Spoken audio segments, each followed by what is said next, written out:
Hello, Desiree. So nice to have you on a call today and to get to know you. Yeah, awesome to see you, Amber. Thank you for having me. You're welcome. So Desiree and I met a few months ago, and we're in a similar line of freedom and exercising our rights and understanding how we can navigate this system as fully embodied spiritual beings when all the system wants to do is oppress us. How do we play the game and be a human and be free and not be oppressed by it? Desiree, I'm learning from Desiree. She has an amazing course. And I've been on this path for a while and reading and just years and following my intuition of what is true and what is not. That I wanted to invite Desiree to a interview to ask her how she got into this. So, Desiree, can you give me a little bit of a history, a brief bio about you, some things that you feel called to share?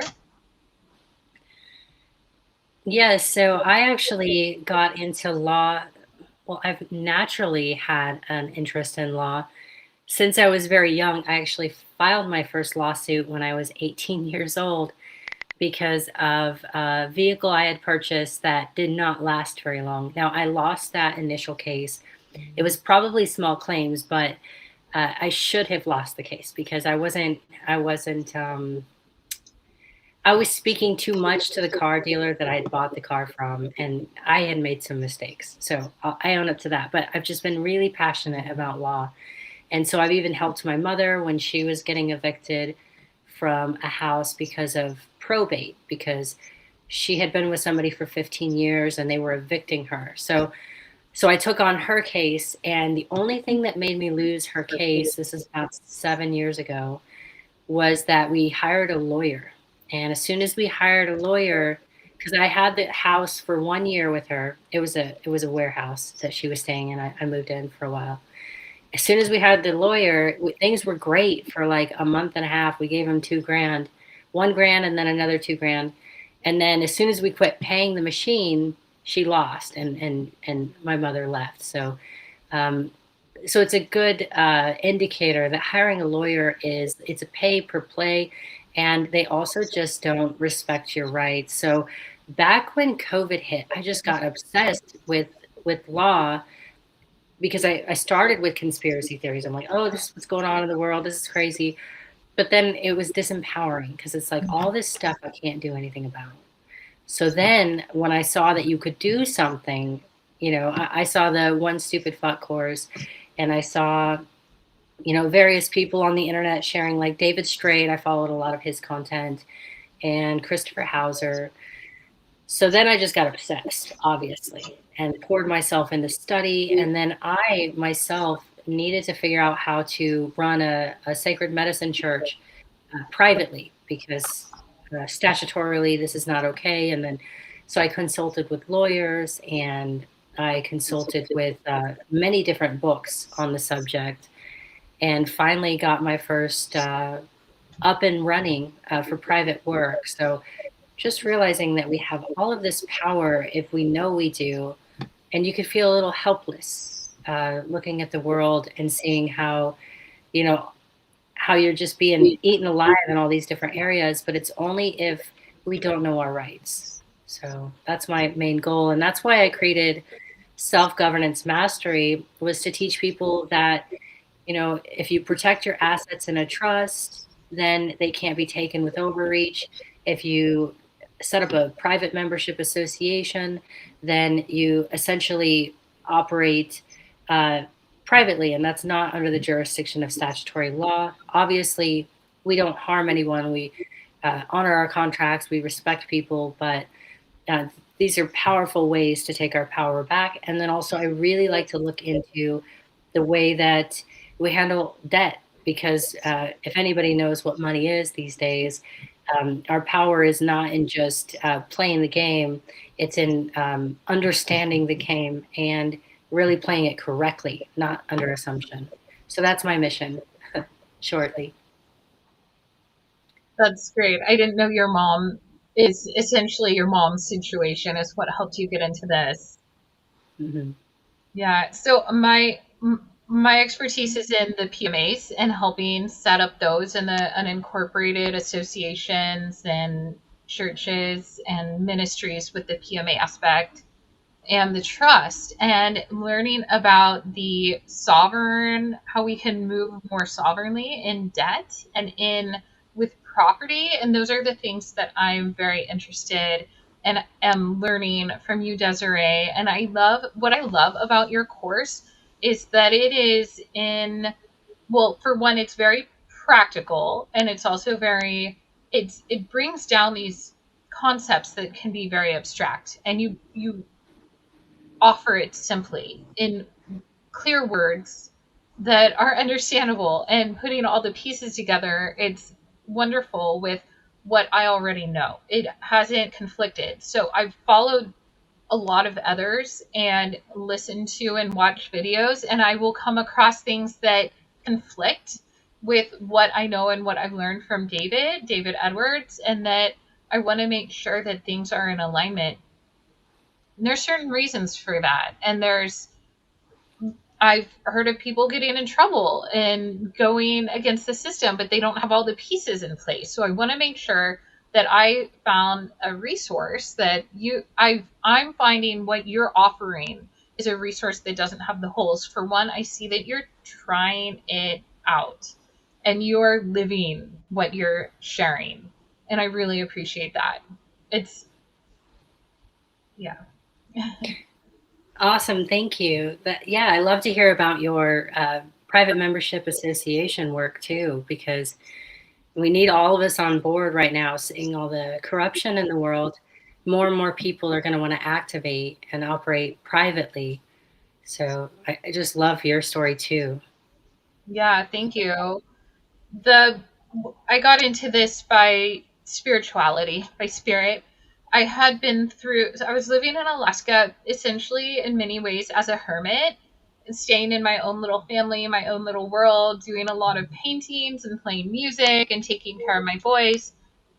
And then I had a lot of time for meditation and a lot of listening, but I was also really depressed and feeling really isolated and alone. So I would have times where I'd go into meditation, ask my spirit for guidance, and I got guidance to do channel writing. And in one of my channel writing sessions, one of the earlier ones, I got very clear advice to make a website to put my art on it. Put your art and your music on a website.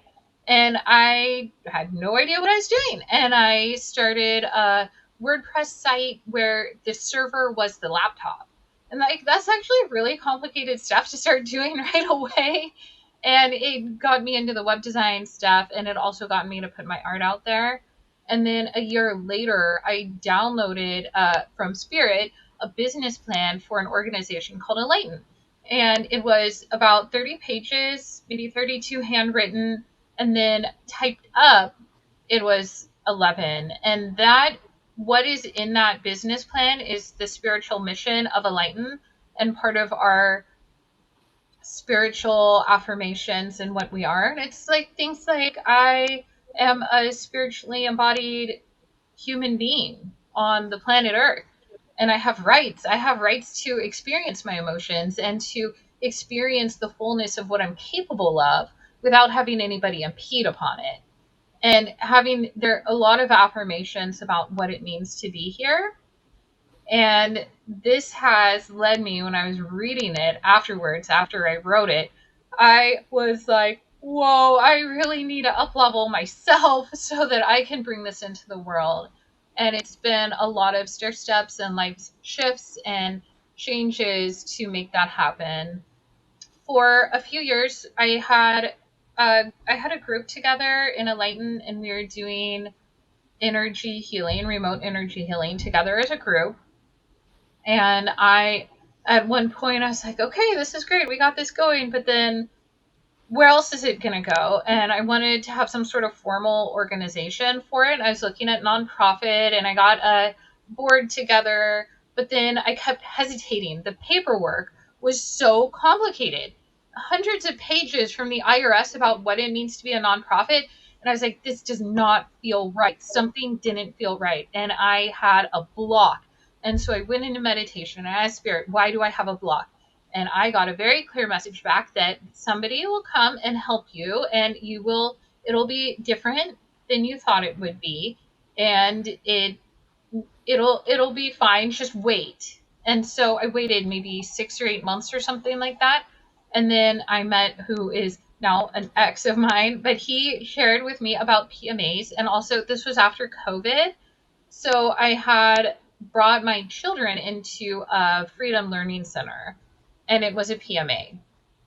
At least I found out later that they were claiming to be a PMA, but they weren't formally set up yet either. So I got to learn about what not to do. At the same time, I got in contact with David Edwards and I told him about Enlighten, and he said, I know exactly what to do. I know exactly you need to have a ministry and I can help you set this up. And so he helped me, and we had a few calls, and then he helped me get the EIN and then fill out the form basically. And then I faxed it in, but he took me on and trained me to be an advisor with him. And that's how I learned from David Edwards. And there's a group of us PMA advisors, and we bounce ideas off of each other. That's one of the most awesome things about being in the advisor group, is that there's so many weird situations that people will be like, is this suitable for a PMA? Is this what happens in this situation? And we can bounce ideas off of each other and figure things out together. And that's one of the most beautiful things about it. I like that we have these rights and that we have the right to interact. The history of the licensure of how that got implemented is a basis of control, of state control of all of the trades. And we don't have to be licensed to do our trade. And a lot of people think that it's illegal to operate, and it's essentially taking back our right to private contract versus contracting with the state in order to do what we're naturally good at. It takes out them as the silent third party in our activities. Yeah, so collectively, we're just like remembering who we are and just taking back rights we already have that we've forgotten collectively. So I think it's a beautiful opportunity for us to do something, to be action oriented in what is like a revolution, so to speak, but peaceful revolution. Yeah. I think that the huge component is the interaction with spirit, and being in faith and being in alignment, because this is what's left out. We have public news, we have the history of the world, we have all of this information, and something is always left out, and that is the role of the spiritual awareness and the spiritual beings that are around us, helping us, or watching, or just having that being missing. It doesn't, a lot of things, like when people talk about the history of Earth and different anomalies and weird things and the frequencies and energy and how we use energy, like not only electricity but the energy of existence. And I feel like there's a missing piece, and in our taking back our sovereignty to be able to be present with spirit and being in service. Essentially, I'm in service with the spiritual gift of the idea of enlighten. And that's part of, I took it on and I said, yes, I will do this as part of my life mission. So then what we do is we become in service of people instead of corporations. Yes. And so that's the spiritual component. Our rights are given by God, not by man. So what man can give us is privileges, but we can always override those with our God-given rights. It's awesome. Yeah. So I'm incredibly grateful for where things are going for us and for people. Like, we have this amazing opportunity to, change the world on a very small scale. They say that it might be like 3 to 5% of the public. If we could get them involved, then that would be a shift for everyone. Mm. Just 3 to 5%. But it's only the driven and the people who can study and prepare that will drive this forward. So that's what we're looking for, is the movers and shakers to move forward. Yeah, that's good to hear. If you're a mover and shaker, reach out to us, leave a comment on this video, get in contact, take Desiree's course, sign up for my newsletter, and stay in touch that way.